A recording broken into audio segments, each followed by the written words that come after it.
Good morning, beautiful people. How are you? RLM Herbal Ideals coming to you from my morning walk. So, the weather has been kind of crazy and things have been kind of busy. So, I just wanted to try and get back into my routine again. We had some pretty nasty thunderstorms. Of course, you all know that Beryl passed through here several weeks ago. And then we had a week of other crap. Oh, somebody hit the pole.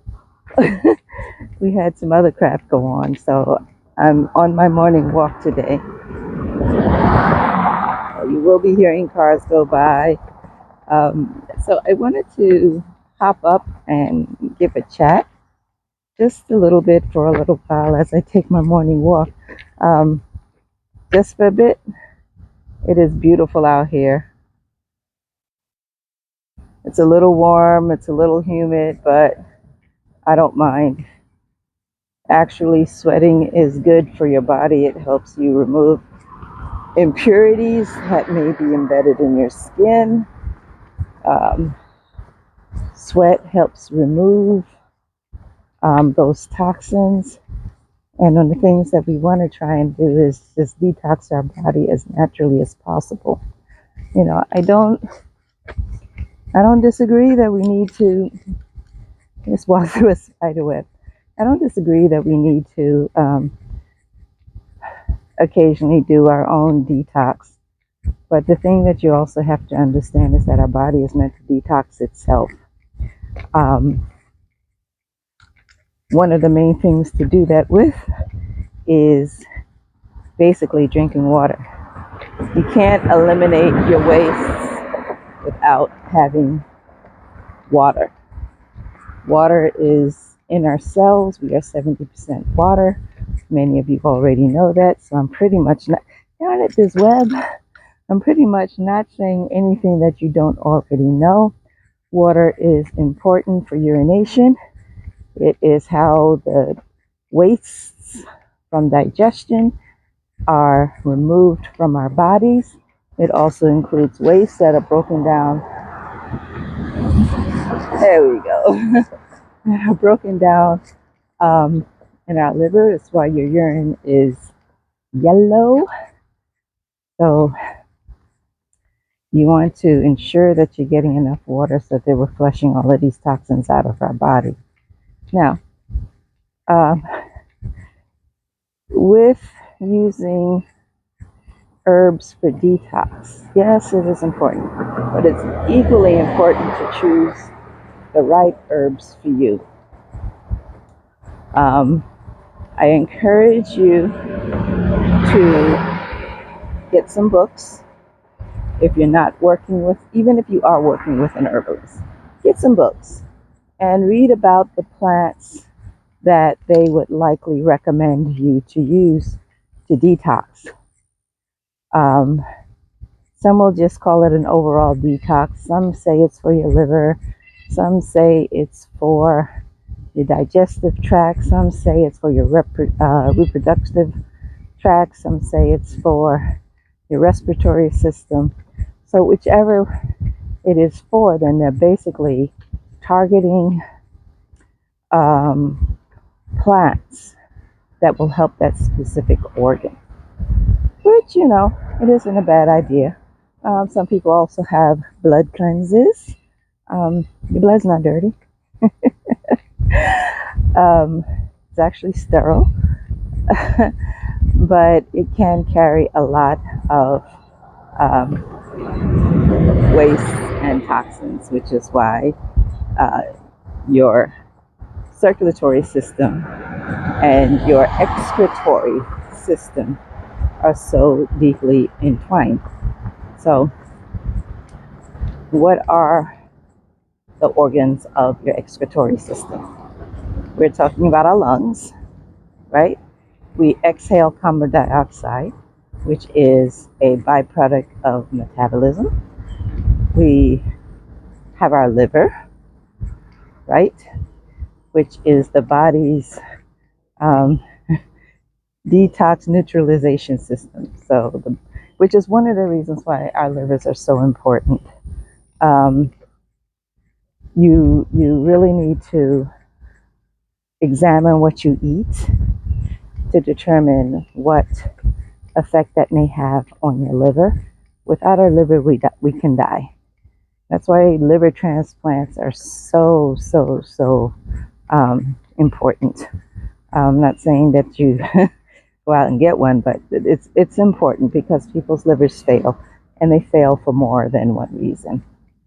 Um, some is for abuse, some is for a genetic abnormality, um, some is for because of an infection. So if someone is on a liver, don't assume that they're alcoholic because that's not always the case. But anyway, so yeah, every bit of blood that goes through our body goes through our liver. So our liver identifies things that need to be neutralized. Um, and in its top health, it does this well. In its stress, not so much. Um, and you start having pains, you're chemically, like when you get blood work, there'll be indications there. But overall, you just won't. Hi, how are you? But overall, you just don't feel well, right? You have abdominal pain, you have indigestion, um, you just don't feel great. And you think like maybe taking some Tums and that doesn't work, Pepto, that doesn't work. So if you get to a point where you're just not feeling comfortable and it's in your upper right quadrant, you might just want to go on and go see a doctor. Because herbalists cannot order blood tests, we cannot diagnose, we cannot so directly treat you, but we can offer support for those organs, either with food or herbals, which is, again, food. So you just have to know what foods to eat. So with that, so I said liver. So then we can come to our spleen. Like, that's not actually, kind of it is, because what the spleen does is degrade and remove the old dying blood cells, right? It takes them, it basically engulfs those, and I'm trying to put this in non-technical terms, but basically it eliminates your old cells that are about to die. When red cells die, they are broken up into its proteins, and basically it turns into cell-free extract, cell membranes, and the heme that's contained in them. And again, it also contributes to your yellow urine. All right. So now that we talked about the spleen, then we go to our kidneys. Everybody knows what the kidneys does. Kidneys produce urine, but in addition to producing the urine, which is the filtrate from the blood, what the kidneys filter out from the blood are your waste products. So your liver and your kidneys, they both have direct interaction with the blood in your body. They are some critical organs to survival, which is why we need to take care of them. Okay? A high blood pressure can affect your kidneys. It can damage the mechanism that does the filtration. And once that's done, it becomes hard for it to work, and then eventually it can fail. So we don't want that at all. We do not want our kidneys to fail. All right, and then let's talk about your digestive. So excretory is also eliminating fecal matter. Fecal matter. What is fecal matter? That's your poop, right? That's everything you eat that comes out. If your digestive system, it has a couple of functions actually, but one of them is eliminating, helping you to get rid of everything that you've put in your mouth that's gone through the digestive process. Allegedly, we've gotten everything we needed to get from it to nourish our bodies, and then it pushes it out on the back end. Now, when your digestive tract is not working properly, it can get a little lazy, it can go to sleep. What happens? That means that the toxins aren't being eliminated out your body, they're being held, which gives them the ability to be reabsorbed back into the body and then make you sick. So it's very important, right, that we eat a diet that includes fiber. And I'm one of those people that I'm like, instead of having stuff that's artificial, just eat fruit. eat eat a good amount of vegetables. Roots are really excellent for providing that roughage, as great grandma used to call it, now that I'm a grandma. uh, Providing that roughage that keeps things moving. You should be regular. What is regular?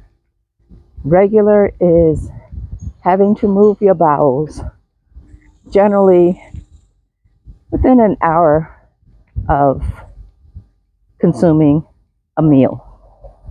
So I don't know about you, but for me, my regular is waking up in the morning and having to move my bowels within an hour of waking up, which makes sense because while you're sleeping, digestive does not stop. Okay, while we're sleeping, digestion is going on. While we're sleeping, healing is going on. While we're sleeping, that's when the body repairs itself. So yes, while you're sleeping, the body is focusing on repair and replenishment. So I wake up in the morning, within an hour, I'm moving my bowels. After I've had something to eat, within an hour, I'm moving my bowels.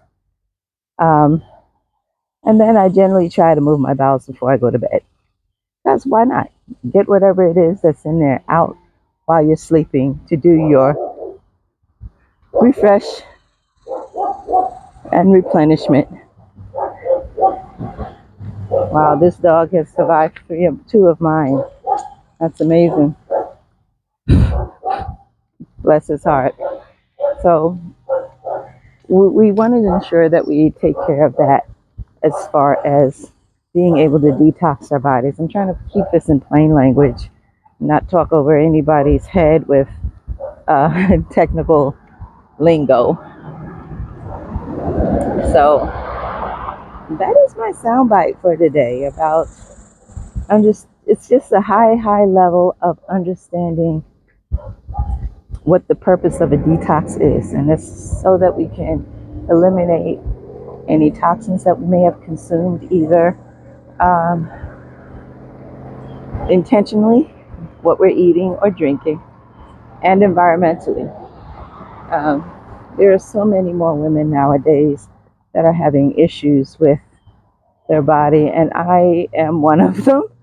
And I am convinced, seriously convinced, it's because of all the toxins in our environment. We have too much stuff in our water. We have too much stuff in our food. We have too many foodstuffs that are laden with chemicals and preservatives and other types of pesticides and those type of contaminants that does no one any good.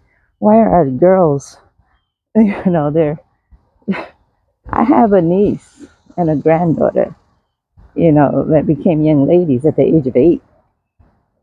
That is crazy. That is crazy. Absolutely crazy. But it's the food. I'm convinced it's the food. So let's try to do our best to keep the toxins out of our bodies and make sure that we make every effort to take care of our organs. This is RLM, herbal ideals. So, so I'm going to say this. So some people say, well, what is RLM for? I'm Reese Landon's mom. Okay. Um, I'm Reese Landon's mom. Uh, Reese is my eldest son, who I was trying to support in starting an herbal business. And unfortunately, I lost him back in 2018. And the best way I can think of to honor him is to share what I know to the world. Um, and I named my business. He's on bugs, man. I named my business after him. I'm Reese Landon's mom. Okay? So that's what RLM is. And take care of yourselves. Get some sunshine. Make that vitamin D naturally. And have an amazing day. Peace and blessings.